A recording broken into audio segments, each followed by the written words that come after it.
Good afternoon everyone. In today's lecture we will discuss about orbits of artificial satellites. For this point we have considered here one satellite which is revolving around the earth in an uniform circular motion with a particular velocity v. This is the satellite, and this satellite is moving with a particular velocity v in a uniform circular motion around the earth. Re is the radius of earth, and this satellite is situated at a distance of r above the earth surface. So this is the distance of r, and at this distance this satellite is situated above this earth surface. Re is the radius of earth, and this is the orbit in which this satellite is moving. So this is the orbit which is geosynchronous orbit. Okay, so this orbit is should be a geosynchronous orbit at which this satellite we will situate. Okay, so for the calculation of this this satellite situated at a distance of above the earth surface, so this distance is difference of r minus re. So by using this r minus re difference, we will make sure to situate the satellite at this position. Okay, so here the satellite is moving around this earth in circular motion. Okay, so this circular motion exerts a centripetal force on this satellite. So this force, centripetal force acting on this satellite, is mass times v square divided by r.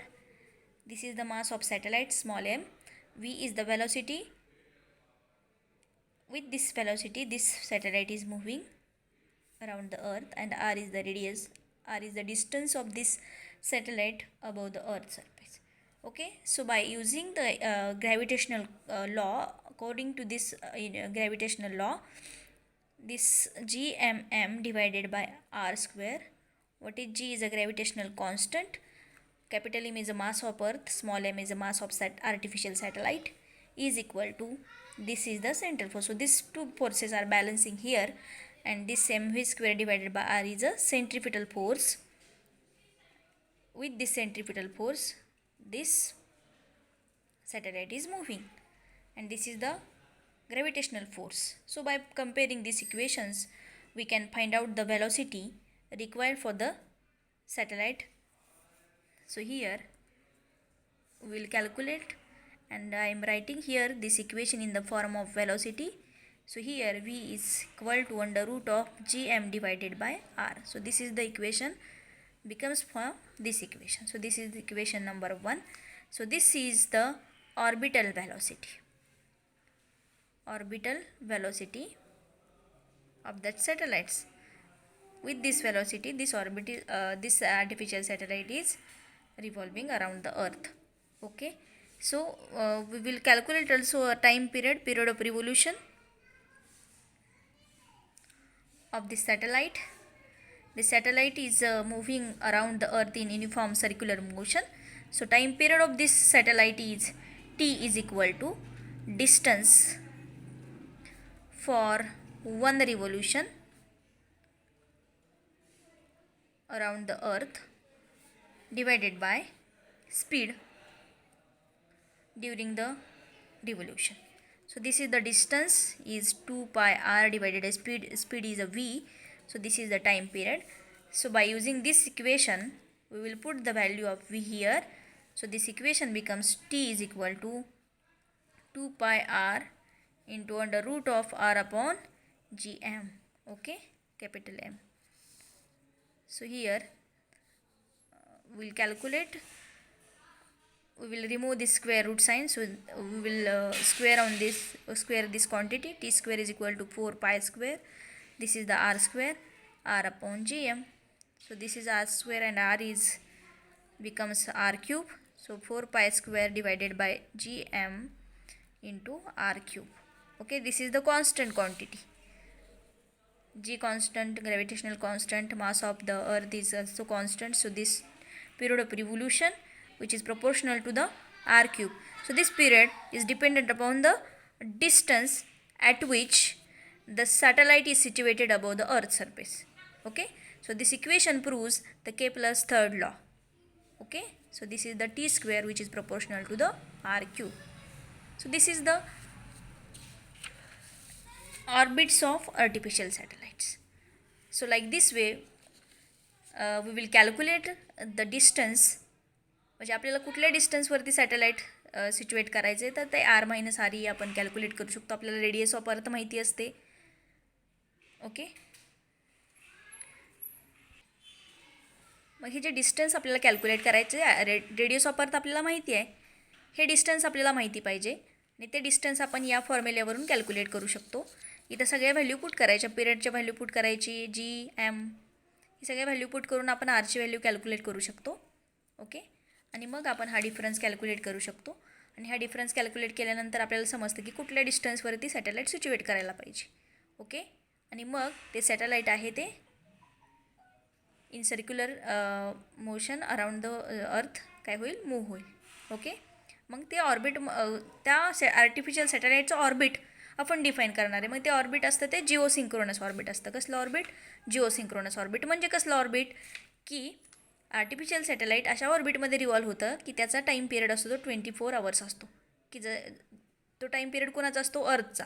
बरोबर, अर्थ स्वतःभोवती 24 आवर्समध्ये फिरते.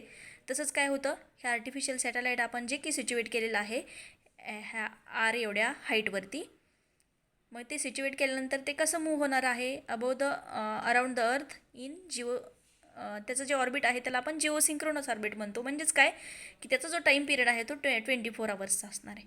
मग त्याला आपण म्हणतो geosynchronous orbit. म्हणजेच काय, सॅटेलाईट ज्या ऑर्बिटमध्ये फिरतं त्याला आपण काय म्हणणार, जिओसिंक्रोनस ऑर्बिट. मग त्याची डेफिनेशन आपण बघूया. जिओसिंक्रोनस ऑर्बिट म्हणजे कशाला म्हणतात. जिओसिंक्रोनस ऑर्बिट म्हणजे बघा, ही अर्थ आहे आणि हा आर्टिफिशियल सॅटेलाईट त्याच्या भोवती काय होतं, रिव्हॉल्व होतं आहे. पण कुठल्या ऑर्बिटमध्ये रिव्हॉल्व होतं, जिओसिंक्रोनस ऑर्बिटमध्ये ते सॅटेलाईट रिव्हॉल्व होतो. जिओसिंक्रोनस ऑर्बिट म्हणजे काय, असं ऑर्बिट की त्याचा टाईम पिरियड किती असतो, is same the time period same as the time period of earth. The orbit of any satellite having period of revolution is the same as that of the earth. Period of revolution किती असतो, अर्थचा 24 hours.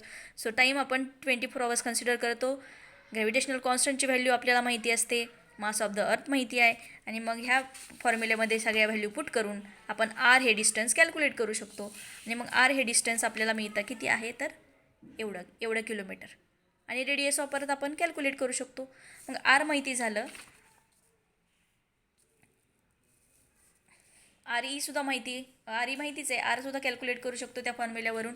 आणि मग आपल्याला हा difference calculate करता येतो, R minus R E. बरोबर, R किती आला एवढा, मायनस आर ई म्हणजे काय, रेडियस ऑफ अर्थ तिथं पुट करायची.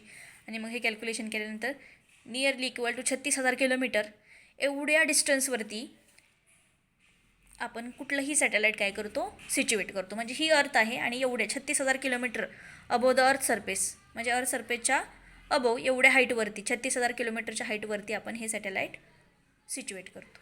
बरोबर, आणि मग ते सिच्युएट आपण सॅटेलाईट करतो. कायसाठी सॅटेलाईट आर्टिफिशियल सॅटेलाईट आपण लॉन्च करतो, तर आपल्याला इन्फॉर्मेशन पाहिजे, टेलिकम्युनिकेशनची. कम्युनिकेशन आपण करू शकतो by using this artificial satellites.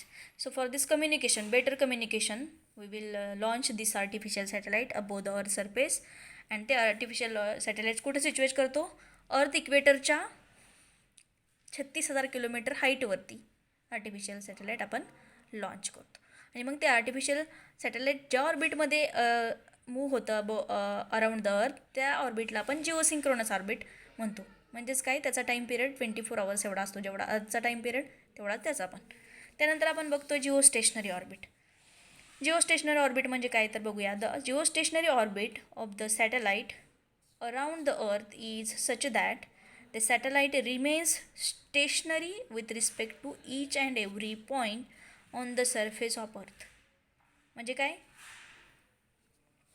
की सपोज आपण इथं सॅटेलाईट, आपण इथं ऑब्झर्वर आहे, इथं आपण थांबलो आहे आणि इथं सॅटेलाईट आहे, तर काय होतं, ते सॅटेलाईट आहे रिमेन्स स्टेशनरी. म्हणजे काय की the geostationary orbit of the satellite around the earth is such that the satellite remains stationary with respect to each and every point on the surface of earth. इथून आपण त्याला बघतो आहे, इथं सॅटेलाईट आहे आणि परत काय होतं, आफ्टर 24 आवर्स हे सॅटेलाईट परत त्याच पोझिशनला येतं. आफ्टर 24 आवर्स तेच त्याच पोझिशनला येतं. तुम्ही इथून बघत असाल आणि इथं सॅटेलाईट असेल तर परत आफ्टर 24 आवर्स तिथून त्याच पॉईंटला ते परत येतं, म्हणजे ते स्टेशनरी आहे. आता ते जिओ स्टेशनरी ऑर्बिट म्हणजे कसले असायला पाहिजे, ते ऑर्बिट कसं असायला पाहिजे. जिओ स्टेशनरी आपण ऑर्बिट म्हणजे कसं म्हणतो त्याला, की ते ऑर्बिट कसं असायला पाहिजे, सर्क्युलर. ओके, सर्क्युलर असेल तर सेंट्रिपिटल फोर्स या आर्टिफिशियल सॅटेलाईटवरती एक्झर्ट होतो आणि आपण ते T² proportional to the R³ equation calculate करू शकतो. तर ते ऑर्बिट सर्क्युलर असायला पाहिजे. तसंच ते ऑर्बिट जिओसिंक्रोनस असायला पाहिजे. म्हणजेच काय, की त्याचा टाईम पिरियड जेवढा अर्थचा टाईम पिरियड आहे तेवढाच असायला पाहिजे. त्याला आपण जिओसिंक्रोनस ऑर्बिट म्हणतो. आणि त्यानंतर ते आर्टिफिशियल सॅटेलाईट कुठे सिच्युएट करायचं, तर किती हाईटवरती, above the earth equator, graphical equator of the earth, तेवढ्या हाईटला आपण इक्वेटरच्या वरती 36,000 किलोमीटरवरती आपण त्याला सिच्युएट करतो. हा अर्थ इक्वेटर आहे सपोज, आणि इथं आपण 36,000 किलोमीटर आर्टिफिशियल सॅटेलाईट काय करतो, सिच्युएट करतो. So this is the chapter. हा कंप्लीट चॅप्टर संपलेला आहे आज इथं. चॅप्टरचं नाव होतं काय, तर motion in central force field. तर याच्यामध्ये आपण काय काय बघितलं, डेफिनेशन बघितली सेंट्रल फोर्सची, त्यानंतर आपण बघितलं इक्वेशन ऑफ ऑर्बिट, त्यानंतर equation of equivalent one body problem. Okay, त्यानंतर आपण बघितले deduction in Kepler's laws, deduction in Kepler's first law, deduction in Kepler's second and third law. After this point we have completed, and all chapter is completed today. In next lecture we will discuss about the problems related to this chapter. Okay, so thank you.